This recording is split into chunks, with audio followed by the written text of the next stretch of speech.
Hey, welcome back to another episode of the Million Dollar Body Podcast.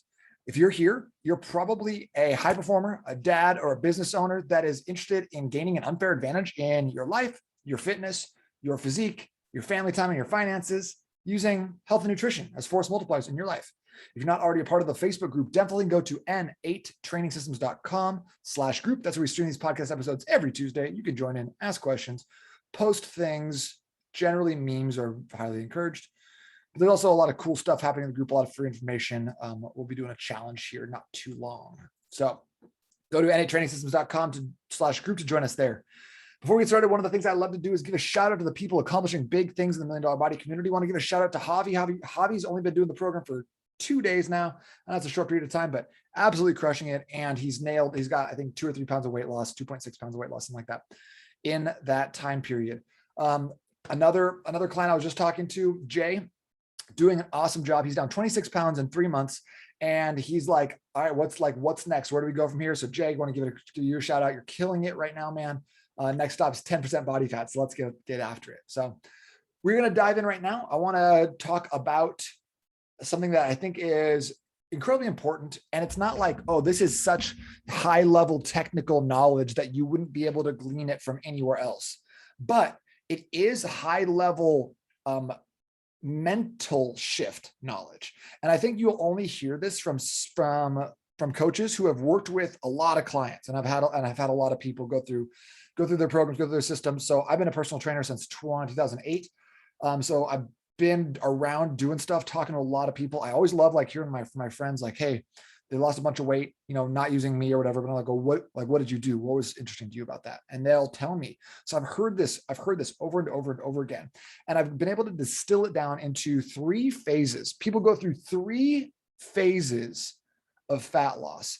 And I want to talk about each one of them, what the mentality behind it is, and how you can manipulate each stage you're at to get the best results. Because a lot of times I think that people don't get results or don't maintain them long-term because their expectations do not match up with the reality of the situation. Give me a hell yeah if you've ever had unmet expectations around fitness or weight loss, because you are in good company. Even as a coach, I know what's possible, and I still get disgruntled when my body doesn't respond with spectacular results after I eat 1 salad and go on a walk. So if you're here, you're in good company. So, and I'm going to talk a lot about how this affects men and dads, because I think that there are some specific considerations around women, but I think for the most part, men, you really need to pay attention to this. Dads, especially, since you guys are so busy. So check this out, tune it in. Let's rock with this. Okay. So the first phase of fat loss, some people skip this step, but the first phase of fat loss is a hard reset. And this can look a lot of different ways.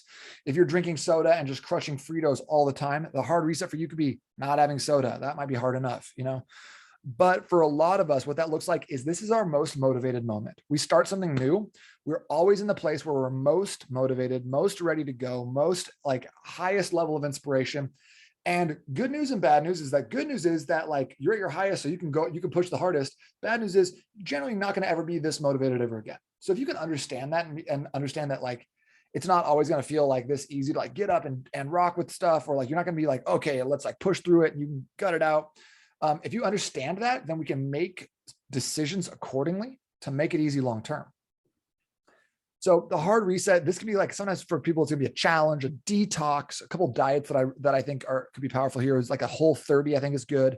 The Million Dollar Body phase 1, or the jump start that a lot of people just entered in on Monday. If you're interested in that at all, we'll be probably running another one of those in a couple of weeks from now. So you can get on the wait list if you're interested. But these are the kickoffs, the starts, the big things that we're going to do to shift a lot of what we're already doing. So these are short-term. It's a short-term phase. Okay. I think 1 to 2 months tops is about as long as people can maintain the rigors and the structure of this, especially if you're a business owner, especially if you're a dad, especially if you have other stuff going on and you're not just 100% dedicated to a bodybuilding competition or a physique show, something like that. You got other stuff in your life. You're not in love with training, then let's not push this, because this has kind of got diminishing returns over time as well. So this is also the number one. I'm going to give you kind of let you in on the dirty secrets of the fitness industry. I feel like that's my role That's my role as your fitness dad, is to tell you the truth and expose the lies. So whenever you see on fitness magazines, or you see in headlines or social media posts, whatever, talking about so-and-so lost this amount of weight. And like, I'll be honest with you, I do this all the time. I talk about like people who are, making big progress. I just talked about someone who lost close to 30 pounds in 3 months. Like this is kind of phase one for that person. It's not like this is like their 8th month and they're lost 30 pounds like outside of the first 5 months. These are always like kind of first kickoff results, because after a while, your fat loss goes from being these big line to kind of evening out, which is fine. And also what it's supposed to do. So when you hear these sexy headlines, when you hear people talking about the program they just did, or their Aunt Gertrude who lost 47 pounds in 2 weeks by only eating butter in her coffee, they're always talking about phase one. It's always the hard reset. So don't be fooled that you are in month 5 or 6 of your challenge, but someone else has got 30 pounds of weight loss in their first 2 weeks. That's not a big deal. The biggest person I've ever worked with who needed to lose weight, he had 550 pounds when he started. The first week of training, he lost 28 pounds in 7 days. Okay. So you can't compare ourselves to things like that. And like, that's the most extreme weight loss I've ever seen or heard of. Obviously it's not all fat. It's a lot of water and bloating and inflammation and stuff like that, but we can't compare ourselves to the phase one headlines when we are in phase two. So more importantly than anything, like the most important thing about manipulating phase one is, follow the program. There's a lot of good stuff out there. I would like to say that the $1 Million Body Jumpstart is tops, but don't expect phase one results throughout phase 2 and phase 3 as well. Results get harder and harder to come by, and fitness kind of turns into a game of inches at that time period, but we'll get that in a second. So most of these sensational headlines are from about the first month or two, because that's like most people, like marketers know this, most people are always starting out. There's very few programs marketed to people who are like, hey, are you like in the beginner stages? Have you been working out for about 6 months? Like most people are like, diet starts Monday, workout starts Monday. I'm going to like finally get it in January. Like this is my year. Like no one is in their 3rd month or 8th month. So if you're there, like congratulations. That's impressive that you've made it that far, because most people don't. So that's why marketers, fitness experts, people like that are always shilling away for phase one programs. Jump into this, Red Mountain weight loss, all these things, all phase one, y'all. Okay. If you have any questions on that, like, I don't want to like go into that, because that can be different really based on what you're doing. But I just want the big tip here is set your expectations that you're not always going to get phase one results. Okay. So a month or two into that, we need to switch it up. So what we're going to do then is we're going to shift to phase 2. This is where we get into steady fat loss, slow and steady. What we're going to do is we're going to relax some of the dogma. So for example, like in phase 1 of like the $1 Million Body Jumpstart, some of the, we'll call it dogma. Some of like the rules that I have for the program, the hard start, is for the carbohydrates, you get to choose between these 2 options, rice and potatoes. Those are your 2 options. And I do that for a specific couple of reasons. Number 1, getting rid of all the choices and all the minutia, because we could spend hours and hours and hours talking about carb choices, the glycemic index, how things digest, the difference between like glutens and that sort of thing. But rather than that, like rather than spending all your time and energy focusing on that, I want you to spend it building these great habits. And therefore your 2 options are rice or potatoes. Totally your choice though. So in phase 2, now we drop some of that, like that rigorous, like hardcore standards. And we start going into like, okay, well, if you can have carbs at this specific time and you were having rice or potatoes, well, now we can open that up. So if you want to have bread or tortillas or like pasta or oatmeal or anything like that, as long as you can fit it into the framework that you built out in phase 1. That's not a mistake people make with phase 1, is they just like blindly do it and they look up and they're like, what did I just do? If you can actually dial in and understand the framework, then it makes this phase 2 a lot easier. So now we switch the dogma and we start developing sustainable habits based off of stuff that you like. Okay. So whether you were like, running a lot, now let's try to find something that you like and you can sustain. So whether that's like, okay, I'm going to play pickup basketball once a week, or I'm going to go do ultimate frisbee, or I'm going to take a boxing class, or I'm going to get into the gym, or whatever it is that you like, we need to start shifting those things from the rigorous phase 1 to more of what you like. Okay. This should basically be your maintenance, just a little bit tighter. Okay. And a lot of people screw up on phase two, and not because they're physically not getting results or they're physically not doing the right things, but because mentally their expectations are here high, and then their physical results are lower than that. So they think it's not working. Right. But just like if you're investing in the market, you're investing in a 401k, just because like the market took a little bit of a downturn doesn't mean you're going to try to pick the day you're going to invest your IRA. You're not going to be like, oh, I'm trying to time the market. I'm going to invest on a Friday rather than a Thursday. No, just keep investing, keep doing your thing, right? Because that's the best decision for your finances. Same thing with your fitness. Keep investing, keep doing the nutrition, keep doing your training, and then we'll dial it in and we'll figure it out. And by the way, plateaus are part of phase two. Plateaus are part of phase two. And if you're not experiencing them, you're probably not in phase two quite yet, or you've only been there for a few minutes. Basically plateaus though, we don't worry about them, because here's what happens is when your body is a fat cell, that it burns the fat out of the fat cell at night. What happens is it comes in and empties out the fat in that fat cell, turns it into triglycerides, a bunch of stuff. And then that fat cell fills with water. Okay. So the fat cell is still there and it's still full, but it's just not with fat. So you might have burned fat, but you're not going to see a result in the scale for another day or two until that fat cell drains, the water goes away. So if you've been in a plateau for 3 days, that's not a plateau. Plateaus, like when you talk about plateaus, I'm talking about anything that lasts longer than 14 days at the same weight. Okay. So if you're at the same weight for 14 days, you haven't seen really movement on the scales, you're at a plateau. And now we need to adjust things. But like if you spend 7 days at the same weight, don't change anything. Keep doing it. Like try to dial it in and do a little bit better the next week. Do exactly what you've been doing. Okay. The men who succeed in phase two have all told me that they kind of feel like it's a game of like streaks. Okay. So like kind of like a hot streak. So I think that for a lot of times, like 80-20, the Pareto principle is a great option, making sure that you're nailing like the important stuff 80% of the time and 20% of the time, not stressing about it. But phase two goes a lot faster when your streaks are a little bit tighter than that, 90-10 or whatever else. And the main way we put down streaks is like, let's say you eat good all week. A lot of the times we like drink on the weekends, we go out to eat, we overeat, we have a binging session or something like that. And we go back, oh man, like ate so bad, diet starts Monday. So if you get to Friday and you're like, man, I killed it this week, push that awesome streak into Saturday, into Sunday. And if you can develop like 10-day, 14-day, 21-day streaks in phase two, man, that goes so much faster. If you're the type of person who's like, yeah, I like losing weight, I need to lose a little bit more weight, but I'm going to drink, you then just know it's going to take longer times. You're going to spend more time at the same weight. And because even if you drop weight all week, your weekends are here or even going back up a little bit. And so you have to kind of compensate for that. So keeping in mind that it's not impossible to lose weight while you're drinking or going out to eat or doing things like that. But those things put a damper on weight loss and can cause you to linger in phase two for a longer period of time. So phase two is equal parts mental as it is physical. But setting your expectations can help you manage this, because like I don't expect people to be losing much more than like 2 to 3 pounds per week. And I think that's like 3 pounds per week would be like fantastic. But a lot of times that ends up being a pound or 1.5 pounds. And as long as we're seeing that consistent progress, it's okay. It's still working. And even if you're stalled out for a week, it's okay. It's still working.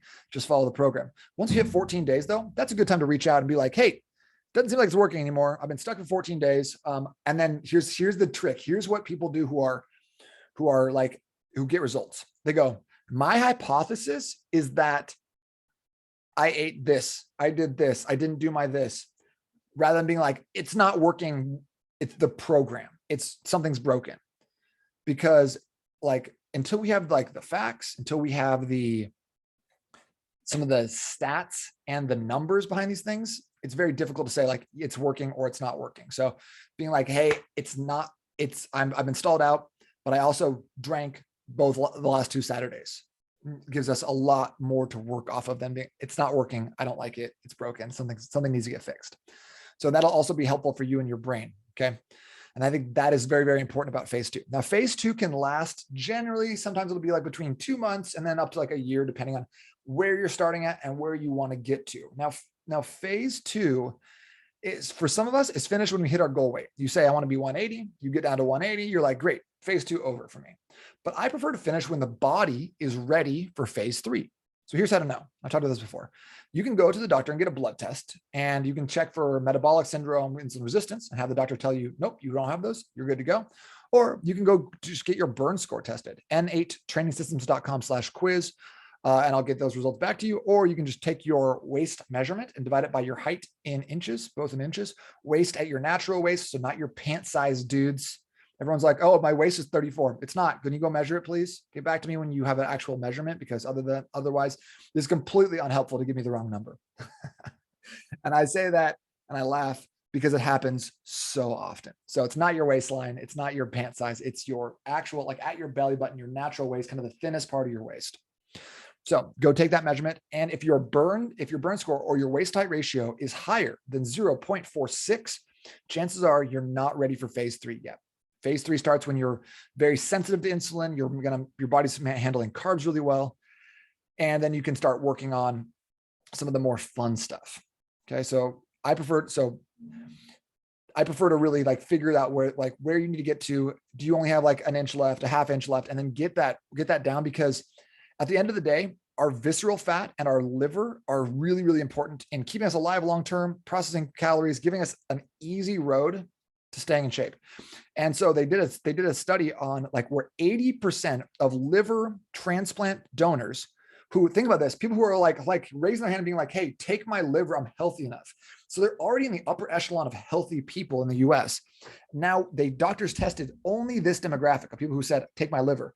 But it turns out 80% of those people have fatty liver disease, which is highly correlated with metabolic syndrome, insulin resistance. So they couldn't give transplants. This is the healthiest people have 80%. So most of us, especially if you're like, my pant, like the belt's getting a little snug, probably have some form of insulin resistance, and it's time to address it. If you want to live a really long, healthy, energetic life, to be around for your kids, be dominant in your work, show up for your tribe and your trade, like this is a critical piece of the puzzle. So get that under control. Now, here's where people get it wrong, is we get through phase 2 and we're like, great, got through phase 2, check, I'm done. Put a fork in me, I'm done. And if you do this, you enter what I like to call fat loss purgatory, or phase 2 purgatory, where basically all you're doing is going like, it's like the cycle of like losing a bunch of fat and then gaining 5 pounds and then losing fat and then gaining 5 pounds and losing fat, and then kind of just like existing in this tenuous relationship of like eating pretty well, but then also like working out a little bit. It's not terrible, but there's something better physically and mentally. Because that's not fun to always trying to be like, I ate 1,200 calories to get down here. Now, if I eat 2,000 calories, I gain weight. So you have to eat 1,200 calories for the rest of your life. That sounds horrible. And guys, don't eat 1,200 calories. Just please don't. Just too little. So the better thing is to move on to phase 3. Phase 3 is the most fun phase, guys. That's where I like to get people. You can decide at that point, like what you want to do, because at this point, phase 3 opens up the door on eating carbs throughout different times of the day without any repercussions to your energy, your mood, or anything like that. It involves training in a way that's going to make you look and feel better, perform like an athlete, instead of just like, oh, how do I burn this fat off? And it also involves us like pushing, using our training as the kind of like the main driver of our physique, our body's change. So previously, phase 1 and phase 2, nutrition's the main driver of that change. Now we shift into it's more about the training, because you're already getting pretty lean from nutrition. And it's so much more fun. You can train a little bit harder. You could eat some more food. You can increase your calories, your carbohydrates. You can have dessert or eat cereal every single night. Like these things are all possible in phase 3, depending on your goals. This is either the building phase or the recomp phase, kind of depending on what you want to call it. But this is where you build your muscle and you build metabolism. Okay, we want to build your metabolism back up, enable your body to burn and utilize more foods. And the number one way to build your metabolism is just gain more muscle. Muscle can hold about 10 calories or 10 grams of glycogen per pound, or I think like 11 grams, which means that if you gained like 10 pounds of muscle over the course of a year or two, you'd be able to hold another 100 calories or 100 grams of glycogen, which enables you to eat basically 400 more calories per day. You get that 400 calories per day, 100 extra grams of carbohydrates per day, just based on gaining a little bit of muscle. So like if you're eating 1,800 calories, you can now eat 2,200 calories and maintain the same body weight, maintain the new muscle that you've built. So this is where it gets really fun to like start playing with this, building up and start seeing your body change, because there's nothing more motivating than looking in the mirror and being like, oh, look at these, look at my biceps, like look at my shoulders. Like it's working, it's kicking in, it's feeling good. But a lot of times people will start, especially men, we're so guilty of this, being like, whoa, I just want to build some muscle. You probably don't need to build muscle until you're under 12% body fat minimum. Okay. Everyone needs to be under 12% body fat, because otherwise your body's not even going to be receptive to some of the nutrients you're putting in. It's going to be a lot more of a slog, a lot less fun. So men getting under 12% body fat is important to be able to get to phase 3. I think most people end up at phase 3 kind of between 10 and 12% body fat. So those are the 3 phases of fat loss. I'm curious though, where are you at in that process? And what do you need to move on to that next phase? Those are like, that's where it gets kind of like, that's where my job gets really fun, is helping people understand where they're at. And then what small, simple, fast, easy behaviors can lead them to the next phase, get them going where they want to be. So if you've been lingering in phase 1 for a long time, it's been really hardcore, it's time to probably back that off a little bit. If you've been lingering in phase 2 for a while, it's time to either commit a little bit more and build those streaks, or just like stop falling off on the weekends. Continue to prioritize those behaviors that you know got you to where you were at already. And if you're like getting really close to phase 3, dial it in, give it a last push, do something different to make sure that you get to that phase 3. And then when you're in phase 3, then let's dial up the training, get some really good results. And by the way, I think in phase 3 is where I would like to introduce like some sort of intervals or HIIT training, which is a great way of keeping yourself super lean or even getting leaner while building muscle, but not possible in phase 1 or phase 2. So it's only possible in phase 3. So make sure that you are following an order, guys. Don't jump to phase 3 automatically. Like dads, I know we're all guilty of this. And then also try to stay out of that phase 1 after about 2 months. So if you have any other questions on this, if this made or ruined your day, drop me a note. Nate@n8trainingsystems.com is my email. Otherwise, jump into the Facebook group, n8trainingsystems.com/group. So that's 2 free ways I can help you with your fitness goals right now. Let me know if there's any other questions around the 3 phases of fat loss, and then drop me a note. Let me know exactly where you're at. Where are you at and where are you headed? What's the goal here? Hope you guys are having a great day. Hope this was impactful for you. Otherwise, I'll talk to you next week. See you soon. Bye.